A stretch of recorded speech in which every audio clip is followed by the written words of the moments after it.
जय श्री राम, जय हनुमान जी भक्तों।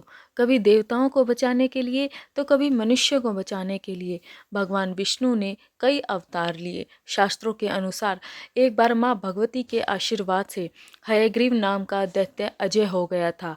त्रिलोक में ऐसा कोई भी नहीं था जो उसे हरा सके।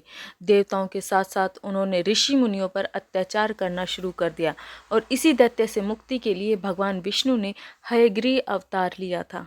विष्णु जी के इस अवतार में उनका सिर घोड़े का और बाकी शरीर इंसानों का है। पौराणिक कथाओं के अनुसार एक बार माता लक्ष्मी ने विष्णु जी को श्राप दिया था कि आपका शरीर आपके शरीर से अलग और अदृश्य हो जाएगा।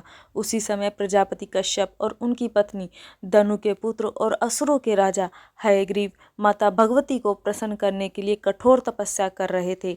दैत्य हयग्रीव का सिर अश्व का और शेष शरीर मनुष्य का था।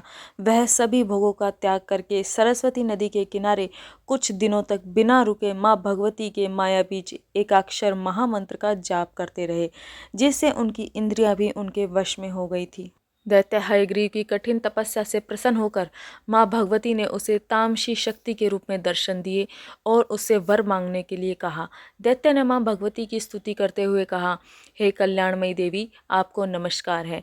आप महामाया है। सृष्टि, स्थिति एवं संहार करना आपका स्वाभाविक गुण है। आपकी कृपा से कुछ भी अप्रभावी नहीं हो सकता। यदि आप मेरी तपस्या से प्रसन्न हैं तो मुझे अमर होने का आशीर्वाद अवश्य दे। माँ भगवती ने दैत्य की बात सुनकर कहा, दैत्यराज, इस संसार में जिसका भी जन्म हुआ है उसकी मृत्यु निश्चित है। प्रकृति के इस विधान से कोई भी बदलाव नहीं किया जा सकता है।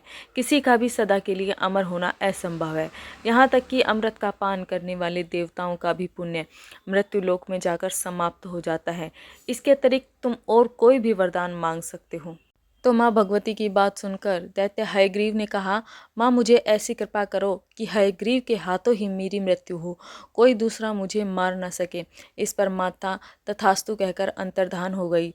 उसके बाद हयग्रीव अति शक्तिशाली हो गया। त्रिलोक में ऐसा कोई भी नहीं था जो उसे मार सके। उसने ब्रह्मा जी से वेदों को छीन लिया और देवताओं और मुनियों पर अत्याचार करने लगा। यज्ञादि कर्म बंद हो गए, सृष्टि अंधकार में जाने लगी। हयग्रीव यहाँ तक भी नहीं रुका। उसके बाद उसने भगवान श्री हरि विष्णु को युद्ध के लिए ललकारा। दोनों के बीच काफी दिनों तक युद्ध चलता रहा। इसके बाद कुछ दिनों तक दोनों थक कर विश्राम करने लगे। विष्णु जी ने धनु राशि की प्रत्यंचा चढ़ाकर उसे धरती पर रोक दिया और बाण की नोक पर अपने सिर झुकाए योग निद्रा में चले गए। तो उसके बाद सभी देवता परेशान हो गए और ब्रह्मा जी के पास जाकर विनती करने लगे। ब्रह्मा जी ने विष्णु को जगाने के लिए काफ़ी प्रयास किया लेकिन असफल रहे। उसके बाद विष्णु जी को जगाने के लिए ब्रह्मा जी ने वामरी नामक एक कीड़ा बनाया। ब्रह्मा जी की प्रेरणा से भगवान विष्णु का मस्तक कटकर अदृश्य हो गया। भगवान को इस प्रकार देखकर अन्य देवता दुखी हो गए तो सभी ने मिलकर माँ भगवती की स्तुति की। माँ भगवती ने कहा, देवताओं चिंता मत करो, मेरी कृपा से सब मंगल ही होगा। उन्होंने ब्रह्मा जी से कहा कि एक घोड़े का मस्तक भगवान के धड़ से जोड़ दीजिए।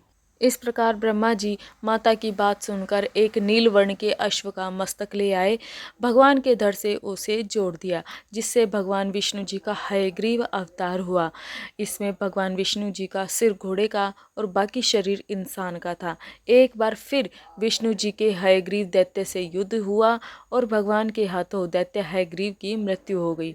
हयग्रीव के अंत के बाद भगवान ने वेदों को ब्रह्मा जी को समर्पित कर दिया।